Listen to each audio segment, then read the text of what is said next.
সকালবেলা উঠে আগে ব্রেকফাস্টটা করে নিলাম। আজকে প্রচুর কাজ, খেতে অনেক লেট হয়ে যাবে, তাহলে চলো ব্রেকফাস্টটা করে নিই। গুড মর্নিং, পারমিতাস ব্লগে তোমাদের আবারও ওয়েলকাম। চলে এসে নতুন ব্লগ নিয়ে। আর হ্যাঁ, হ্যাপি ইন্ডিপেন্ডেন্স ডে। আর এখন থেকে ব্লগটা স্টার্ট করছি। সকালবেলা উঠেছে অনেকক্ষণ, আর বিছানা সব গোছানো হয়ে গেছে।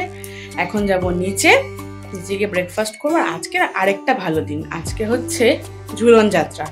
তাই আমার গোপালের দোলনাটা আজকে নামাবো, নামিয়ে বেশ সুন্দর করে সাজিয়ে গোপালকে একটু বসাবো। তাহলে চলো ব্লগটা এখন থেকে স্টার্ট করছি, আশা করি তোমাদের ভালো লাগবে। তারপর বেরিয়েই দেখছি ক্লাবটা বেশ সুন্দর সাজিয়েছে, পতাকা দিয়ে, ফুল দিয়ে, বেলুন দিয়ে। স্বাধীনতা দিবস পালন হবে, তার জন্য একটুখানি ফুল, মিষ্টি। আর জানোই তো কালকে ফুল পাওয়া প্রচণ্ড কষ্টের ছিল। অনেকক্ষণ লাইনে দাঁড়িয়ে থাকার পর ফুল পেয়েছি। আর দেখেই বুঝতে পারছো কি পরিমাণে ভিড় হয়েছিল। তবুও ভাবলাম ঝুলন যাত্রা, একটু ফুল দেবো না, তাই ফুল নিয়ে চলে এসেছি এখন মিষ্টির দোকানে। মিষ্টির দোকানটা ফাঁকাই ছিল, মিষ্টি নেওয়া হয়ে গেছে। তাহলে চলো এখন বাড়ির দিকে যাই। বাড়িতে এসেই দেখছি তোমাদের দাদা মাটি নিয়ে বসেছে। জবা গাছটা না একটু শুকিয়ে যাচ্ছে, তাই ঠিক করেছি জবা গাছটা রিপোর্টিং করব। তা না, আমি করবো না, তোমাদের দাদাই করবে, আমি একটু হেল্প করে দিচ্ছি। মাটিটা একটু বেচে দিচ্ছি, ওর সাথে সার মেশানো হবে। এই দেখো, আমিও বসে পড়েছি মাটি বাছতে, একটু সাহায্য করে দিচ্ছি, কেননা কোনোদিনও করেনি, আমিও কোনোদিনও করিনি, কিছুই জানি না। এই যে মাটি বাছা হয়ে গেছে, এর সঙ্গে সারও মেশানো হয়েছে। এখন টবের মধ্যে মাটিগুলো দিয়ে দিচ্ছে। অনেকটাই মাটি, আর টবটাও অনেক বড়, 8 ইঞ্চির টব। বুঝতে পারছো কতটা মাটি লাগবে। আর আমরা তো খুব টেনশনে পড়ে গেছিলাম গাছটা নিয়ে। এই যে হচ্ছে সেই জবা গাছটা, দেখেছো পাতাগুলো কেমন ঝরে ঝরে গেছে। আমরা তো টেনশনে পড়ে গেছিলাম যে রিপোর্টিং করতে পারবো কি না, এত শুকিয়ে যাচ্ছিল। কিন্তু যাই হোক, শেষ পর্যন্ত আমরা গাছটাকে রিপোর্টিং করতে পারছি। তাই তোমাদের দাদা এখন মাটিটাকে আস্তে আস্তে বার করছে, গাছটাও বার করে নেবে। আর যেহেতু এই প্লাস্টিকের টবে গাছটা প্রথম থেকেই ছিল, একদম দেখো টাইট হয়ে বসে আছে। খুব কষ্ট হচ্ছিল মাটিগুলোকে আলাদা করে তুলতে, অনেকক্ষণ সময় লেগেছে। আমাদের তো ভয় লাগছিল যে তুলতে গিয়ে না নষ্ট হয়ে যায়, কিন্তু থ্যাঙ্ক গড দেখো খুব সুন্দরভাবে উঠে এসছে। আর শেকড় চারিদিকে ছড়িয়ে গেছিলো, ওই জন্যই না টবটা ছোট হয়ে যাচ্ছিল গাছের জন্য। একটু বেশি করে মাটি দিয়ে ওকে একটু বাড়ারও জায়গা দিতে হবে, তাই না? ওই জন্য আমরা এখন এটাকে বড় টবে রিপোর্টিং করব। তারপর আস্তে আস্তে শিকড়ের ওপরে যে মাটিগুলো লেগেছিল ওগুলো ছাড়িয়ে নিচ্ছে। আর এই যেগুলো জানো তো প্রচণ্ড টাফ কাজ, যেহেতু প্রথম করছে, একটু ভয় পাচ্ছিল যে গাছটা ঠিকঠাক মতো রিপোর্টিং হবে কি না, বেঁচে যাবে কি না। কিন্তু যাই হোক, চেষ্টা করলে সব কিছুই পারা যায়, সেটা প্রথম কাজ হোক আর যে কোনো কিছুই হোক। কিন্তু মাটি দিয়ে এখন গাছটা বসিয়ে দেওয়া হলো, বেশ সুন্দর বসেছে। আর এখন ওপর থেকে কিছু মাটিও দিয়ে দেবে। বেশ অনেকটা মাটি গাছের চারপাশে দিয়ে দিচ্ছে, যেহেতু অনেক বড় টব, মাটিটাও অনেকটা লাগবে।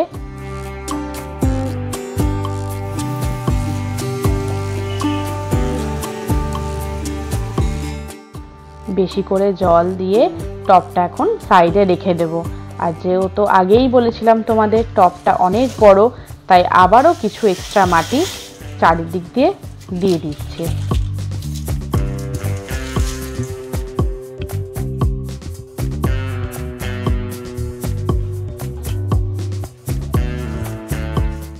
তারপরে কিছু মাটি একটু ভেজা বলে এই বস্তার মধ্যে দিয়ে একটু শুকিয়ে রাখবে, কেননা ভেজা মাটি তো গাছে দেওয়া যায় না। অনেকটা মাটি ভেজা ছিল, যেহেতু বর্ষাকাল, তাই এই চটের মধ্যে মাটিগুলো বিছিয়ে দিলে না তাড়াতাড়ি মাটিগুলো টেনে যাবে, আর গাছগুলোও রিপোর্টিং করা হয়ে যাবে। গাছের ওখান থেকে কাজ করে আসতে না আসতেই আমার গোপালের দোলনাটাও নামিয়ে দিয়েছে। আর এই দোলনাটাই এখন লাগিয়ে দেবে। স্ক্রু সিস্টেম আছে, ওটা ওই ভালো লাগাতে পারে, ওই জন্য ও লাগিয়ে দিচ্ছে, আর আমার কাজ শুধু ভিডিও করা।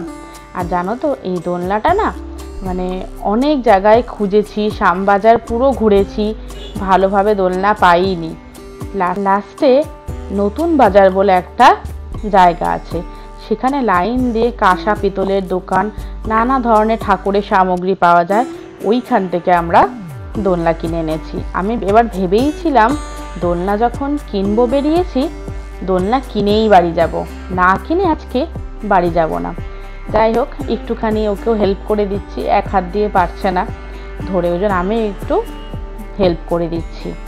আর তারপর যেহেতু আজকে ঝুলন, দোলনায় তো বসাতেই হবে গপুকে, তাহলে চলো চটপট দোলনাটা লাগিয়ে নিই। এই যে এটাই হচ্ছে লাস্ট স্ক্রু, আর এই দেখো আমার দোলনা রেডি। বেশ সুন্দর না দেখতে? তোমরা কিন্তু আমাকে কমেন্ট সেকশনে জানিও আমার দোলনাটা কেমন হয়েছে। চান করে আমি চলে এসেছি গপুর কাছে, গপুকেও স্নানটা করিয়ে নেব। আর যেহেতু ঝুলন যাত্রা, একটু ঘি, মধু, দুধ দিয়ে চানটা করাবো আজকে। তাহলে চলো চটপট গপুকে চানটা করিয়ে নিই। তো এই ঝুলন যাত্রা হলো রাধাকৃষ্ণের বর্ষাকালীন প্রেম এবং আবেগের উৎসব। আমাদের হিন্দু ধর্মের, বিশেষত বৈষ্ণব ধর্মাবলম্বীদের কাছে ঝুলন যাত্রাটা খুব গুরুত্বপূর্ণ। কথা আছে যে দাপর যুগে রাধাকৃষ্ণের প্রেমলীলাকে কেন্দ্র করে বৃন্দাবন ধামে এই উৎসবের সূচনা হয়েছিল। বর্তমানে বৃন্দাবন ছাড়া মথুরা, নবদ্বীপ, মায়াপুর, মোটামুটি যেখানে যেখানে ইস্কন আছে সেখানেই কিন্তু পালন করা হয়। এমনকি বাইরের দেশেও কিন্তু বেশ বড় করে ঝুলন উৎসব পালন করা হয়, নানা ভক্তিমূলক গান করা হয়, নানা ধরনের উৎসব হয়। ঝুলন যাত্রা একাদশী তিথিতে শুরু হয়, পরবর্তী পূর্ণিমা তিথিতে কিন্তু ঝুলন যাত্রা শেষ হয়। এই দেখো তোমাদের সাথে গল্প করতে করতে গপুর কিন্তু স্নানটাও হয়ে যাচ্ছে। যাই হোক, আমি জানি রাধাকৃষ্ণকেই ঝুলন যাত্রায় বসাতে হয় দোলনায়, তা বলে কি গপুকে বসানো যায় না বলো? গপু তো বাচ্চার মতো, ওকে তো দোলনায় বসানোই যায়। তাই আমার রাধাকৃষ্ণ তো নেই, তাই গপুকেই আমি দোলনায় বসাবো।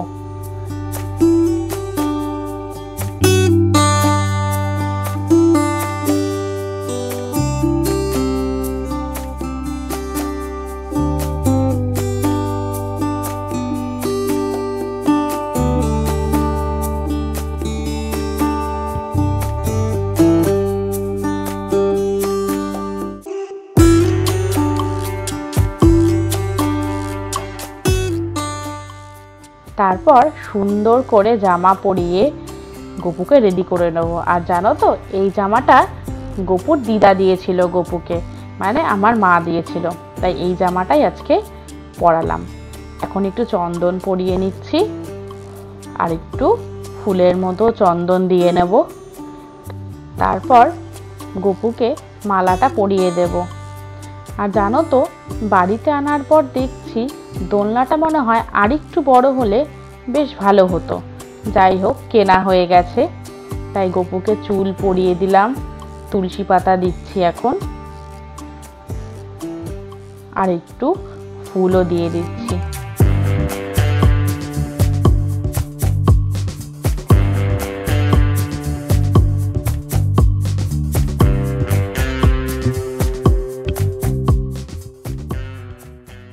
তারপর আরেকটা মালা আমি সুন্দর করে দোলনাটার ওপরে দিয়ে দিলাম, যাতে দেখতে খুব সুন্দর লাগে।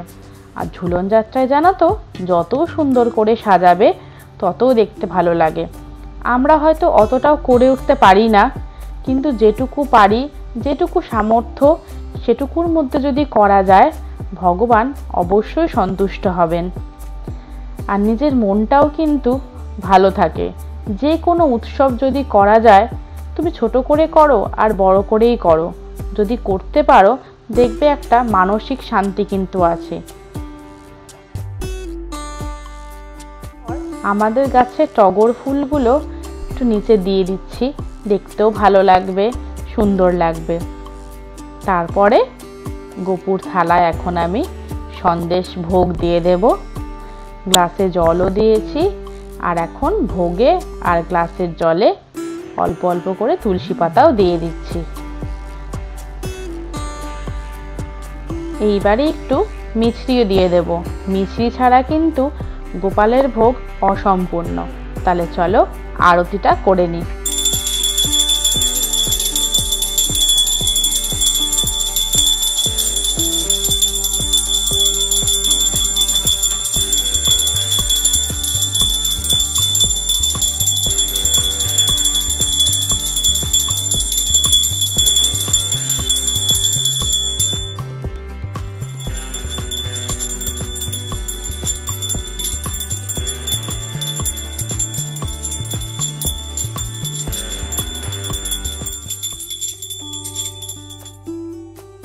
আরতি করা হয়ে গেছে, এবার একটু প্রণাম করে নিচ্ছি।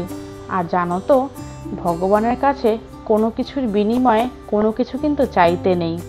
আর তুমি যদি ভগবানকে দুহাত ভরে দাও, ভগবান কিন্তু তার থেকে বেশিই তোমাকে দেবে। তোমার যেটুকু সামর্থ্য সেটুকু দিয়েই তাকে যদি আরাধনা করো, সে তোমাকে তার আশীর্বাদ 10 গুণ তোমার ওপর বর্ষণ করবে। আর একটু বেশি জ্ঞান দিয়ে ফেললাম, যাই হোক। আর তোমরা কিন্তু আমাকে অবশ্যই জানিও আমার কীরকম লাগছে আর দোলনাটাও কীরকম। তাহলে চলো ভোগ গ্রহণ করুক, আমরা যাই। এইমাত্র পুজো করে উঠলাম, আর সকাল থেকে প্রচুর কাজ হয়েছে, অনেক কাজ করেছি। তো এখন বাজে হচ্ছে 1:15। আজকে পুজো করতে অনেক লেট হয়ে গেছে, যেহেতু ঝুলন একটু পরিষ্কার করে পুজো করতে অনেকটা টাইম লেগেছে। তাই এখন যাচ্ছি নিচে। আর তোমার দাদার কাছে চান করবো। তাহলে চলো নিচে গিয়ে ঝটপট লাঞ্চটা করি। নিচে এসছি, তাহলে চলো লাঞ্চটা, একদম সিম্পল লাঞ্চ।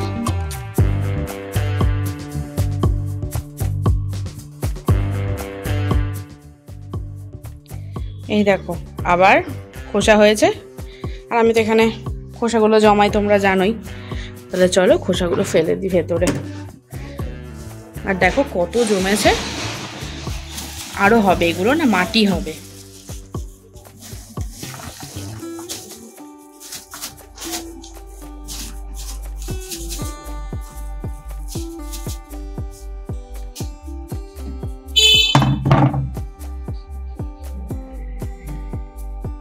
তারপর সন্ধ্যাবেলা বাড়িতে একটু লোক এসেছিল। লোক বলতে বাবার মাসি, তার ছেলের বউ, তার নাতনি। তাই সবাই মিলে আমরা বসে একটু গল্প করছিলাম, হাসাহাসি হচ্ছিল। সন্ধ্যাবেলাটা বেশ ভালোই লাগে বলো, যদি একটু লোকজন আসে।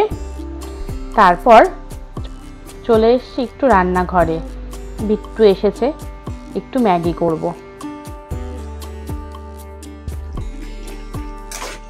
এই হচ্ছে আমার ম্যাগি। আমি আর বিট্টু একটু ম্যাগি খাবো, ইচ্ছা করলো হঠাৎ। অনেকদিন খাই না ম্যাগি, ভাবলাম একটু করি আমি আর বিট্টুর জন্য।